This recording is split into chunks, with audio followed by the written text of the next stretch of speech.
Imagina o que seria não poder ouvir este podcast. Uma tragédia, não? Não estou a pedir que imagine que não podia ouvir este podcast porque eu simplesmente não tinha decidido perder algumas horas da minha vida a preparar conteúdos e ele não existia.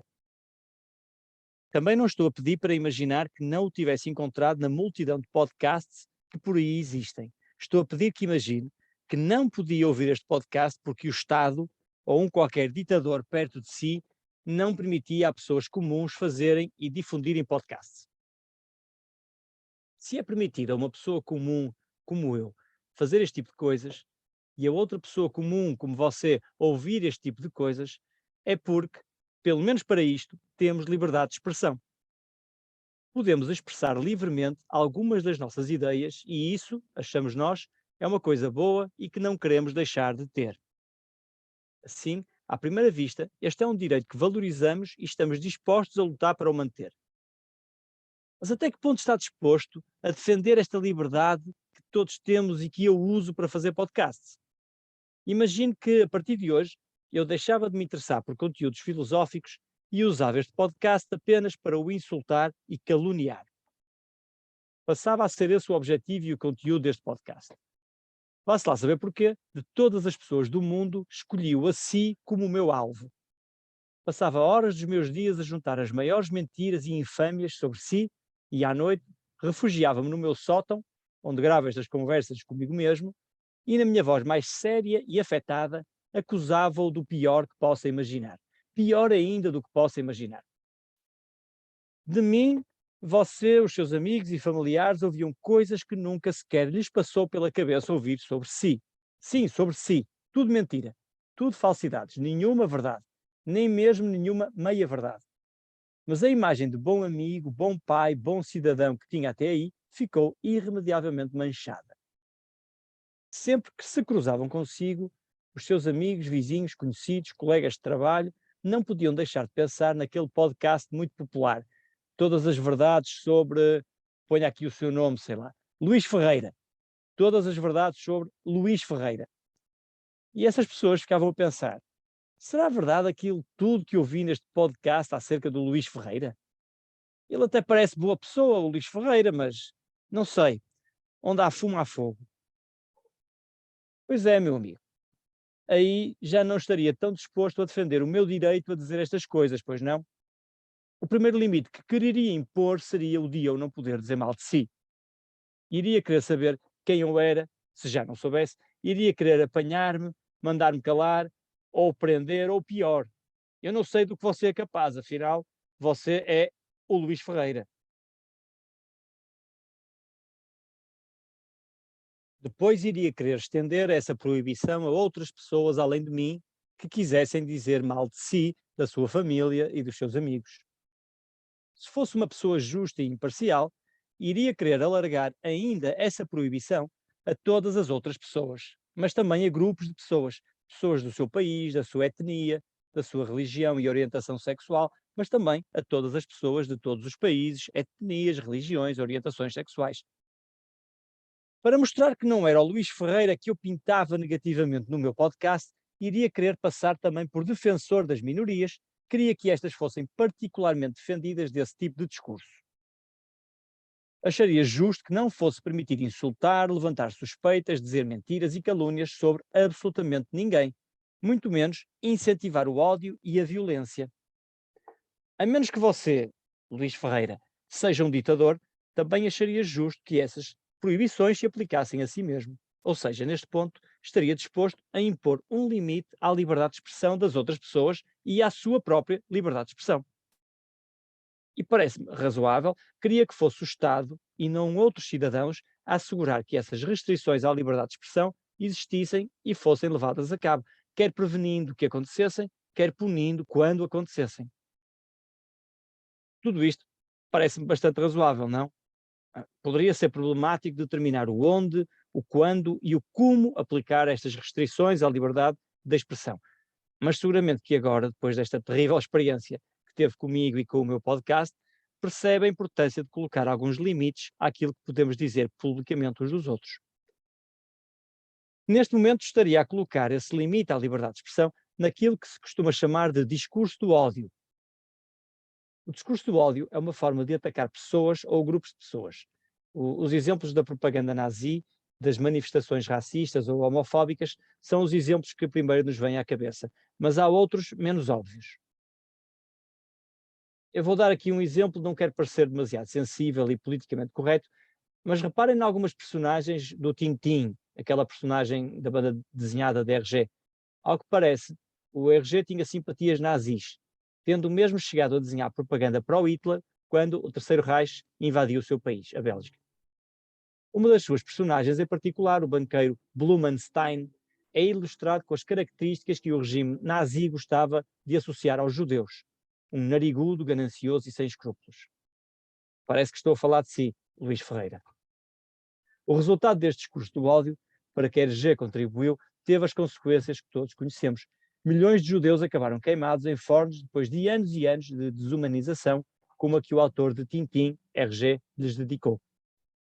Não estou a pedir que tomem uma posição e cancelem o Tintin, mas deem uma vista de olhos à coleção de Tintins que ainda guardam em casa dos vossos pais e vejam se há ou não palavras e personagens que descrevem negativamente um determinado grupo de pessoas, neste caso os judeus. E por falar nos seus pais, lembra-se daquela vez que chegou a casa a chorar porque a Mariana lhe chamou estúpida? Lembra-se desse episódio? Que facada nas costas, a sua melhor amiga, a sua BFF, como se diz agora. Repare que acabou de lhe mudar o sexo. Era o Luís e agora chama-se, sei lá, Graça. Agora é a Graça.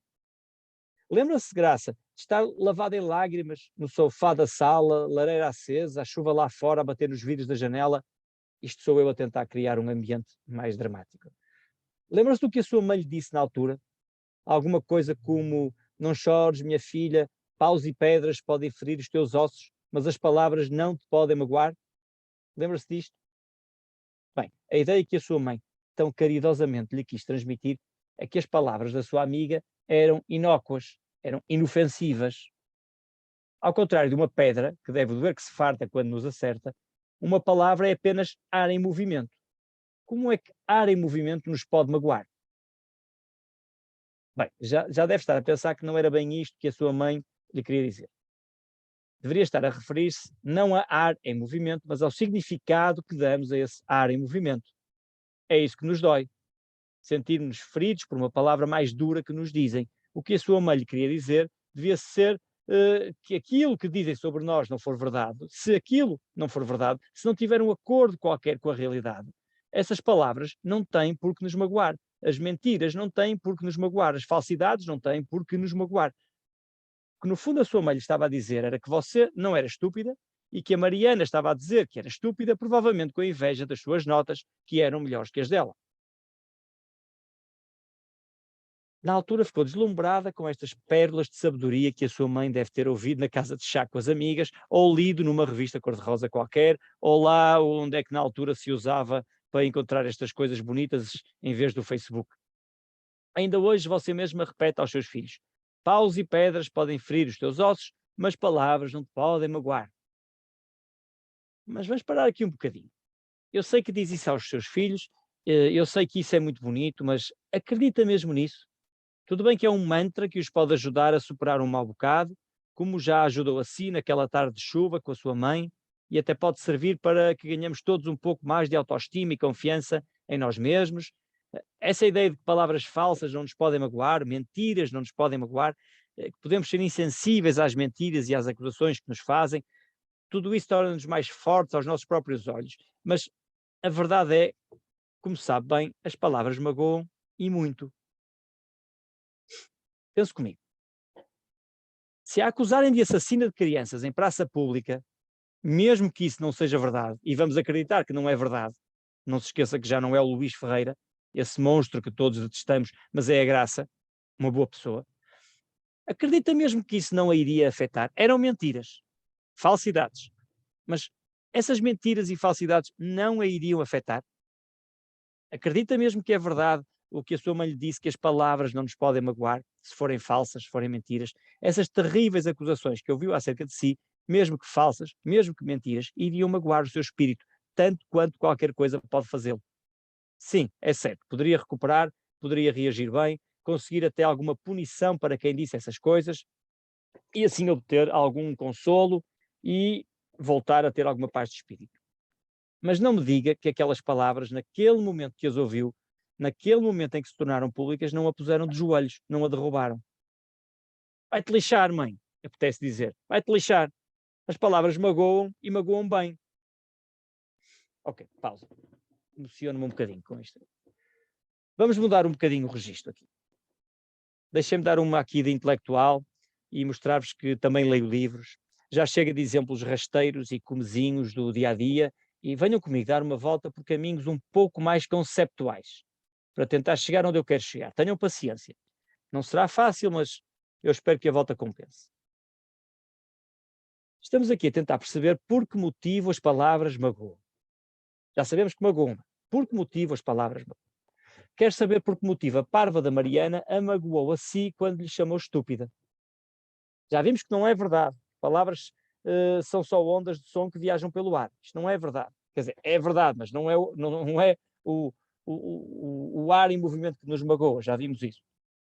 Também sabemos que palavras podem ser símbolos escritos em papel. Também não são os símbolos escritos em papel que nos magoam.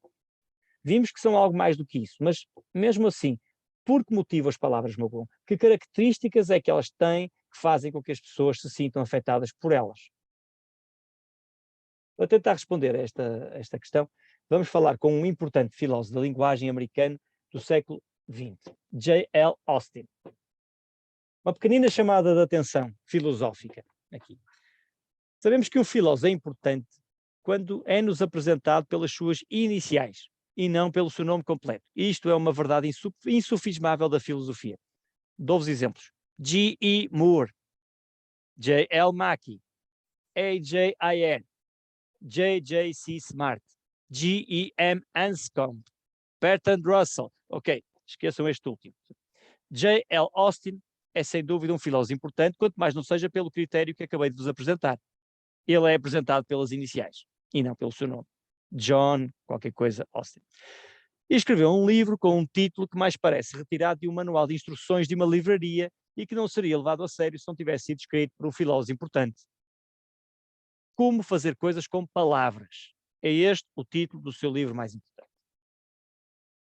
Nesse livro, J. L. Austin não estava preocupado com o discurso do ódio, atenção, mas mostrou-nos uma importante distinção entre três tipos de coisas que fazemos com as palavras quando as usamos. Três diferentes, chamemos-lhes assim, dimensões ou camadas da linguagem que normalmente não temos em conta quando dizemos coisas como as palavras não te podem magoar.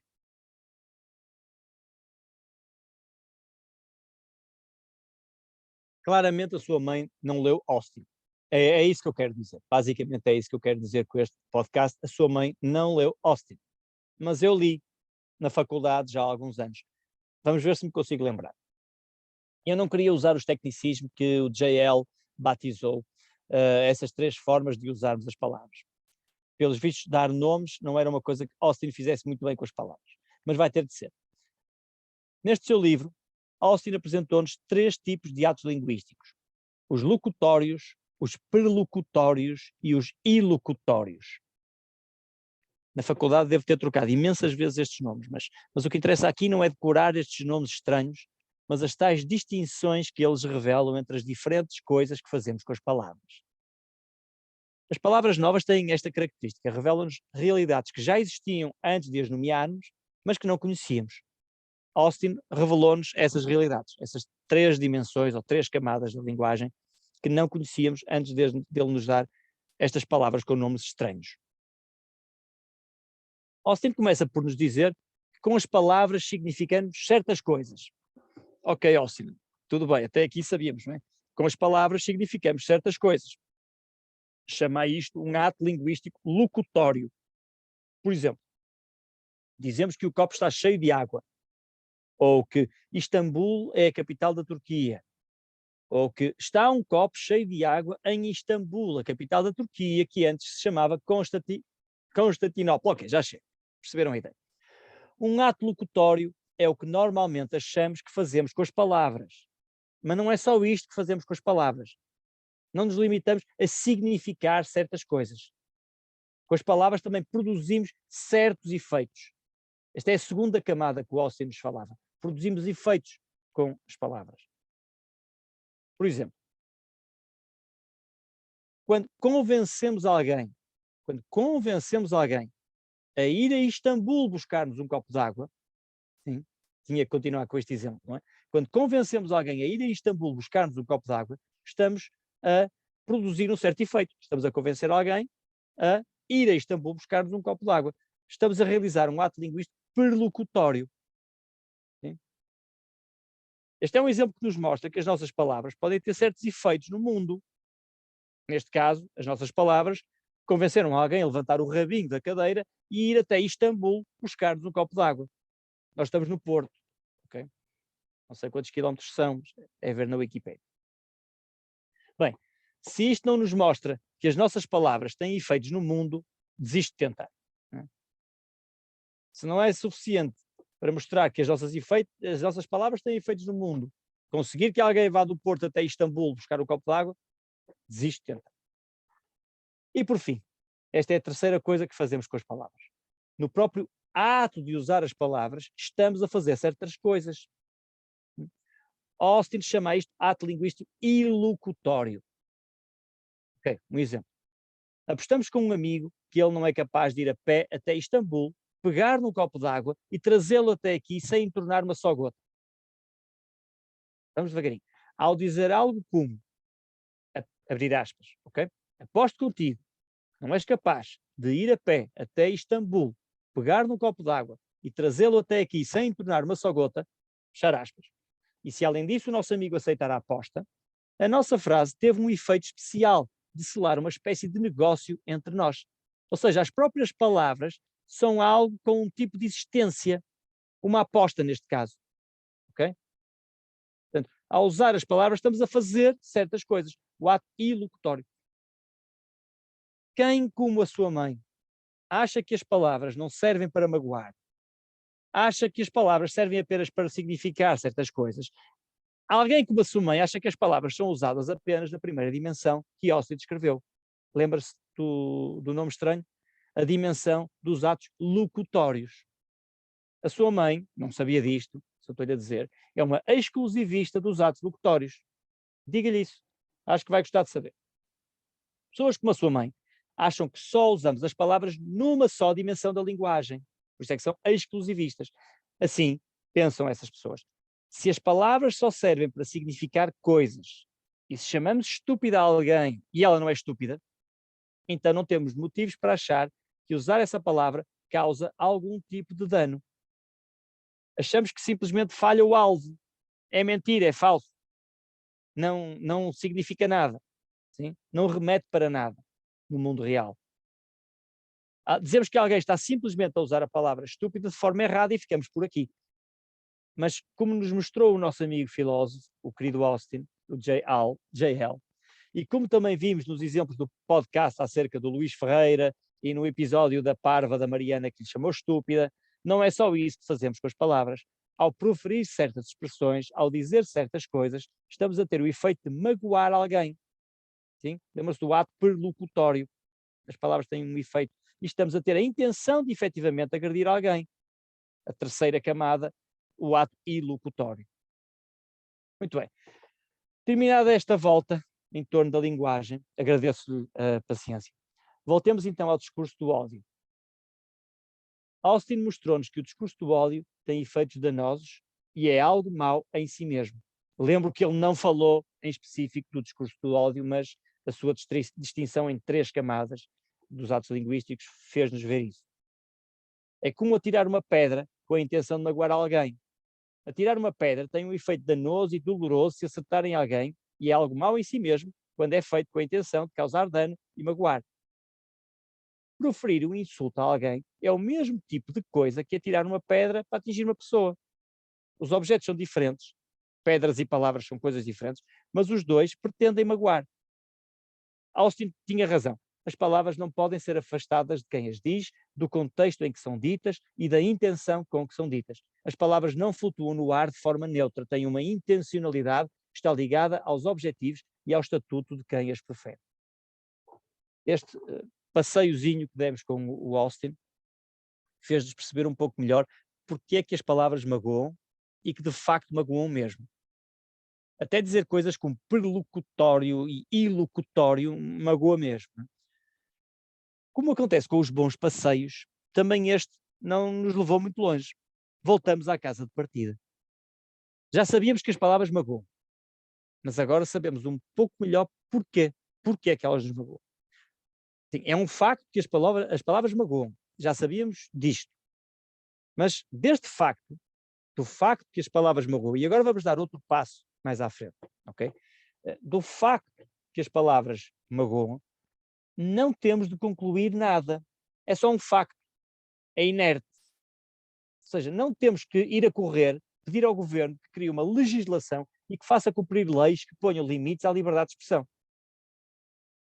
Querer que haja limites à liberdade de expressão não é o mesmo que querer que seja o Estado a dizer quais são esses limites e a impor esses limites às pessoas. Estão a perceber a diferença? Portanto, eu posso achar desejável haver limites ao que pode ser dito, mas posso não querer um Estado paternalista a dizer-me a mim e a todos onde estão esses limites.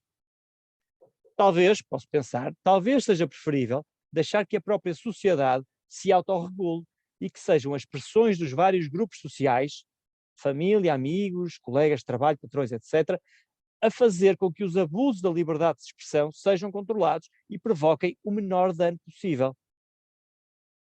Além disso, e eu aqui vou estender aqui uma passadeira que poderá ser polémica. Além disso, os danos causados pelo discurso do ódio podem não ser possíveis de serem controlados. Okay? Então, nós podemos não controlar os efeitos causados pelo discurso do ódio. Sim? Mas eu queria ir um bocadinho mais longe. Ou seja, os danos causados pelo discurso do ódio podem mesmo ser desejáveis. Ok, vou dizer outra vez, pois pode já estar meio adormecido com as banalidades que ouviu até aqui. Okay? O discurso do ódio pode ser uma coisa desejável. Ok, para tudo. Para tudo. Parem as máquinas, carrega no pause deste podcast. O que é, Tomás? Estás a dizer que o sofrimento causado às pessoas pelo discurso do ódio pode ser desejável? Tomás, calma. Vá, desliga o computador. Estás há muito tempo a falar para o microfone. Já estás a disparatar. Vai dormir. Calma, amigos. Calma. Tenham só mais um bocadinho de paciência. Confiem em mim. Eu explico onde quero chegar. Ok? Eu explico onde quero chegar. Mas por agora vou seguir o vosso conselho. Realmente este podcast já está muito longo. Vamos ter que o partir em 2. Sim? Amanhã continuamos onde deixamos. Vou precisar de algum fôlego para defender a ideia de que o discurso do ódio pode ser uma coisa boa. Ok? Gostei de falar com vocês. Até amanhã.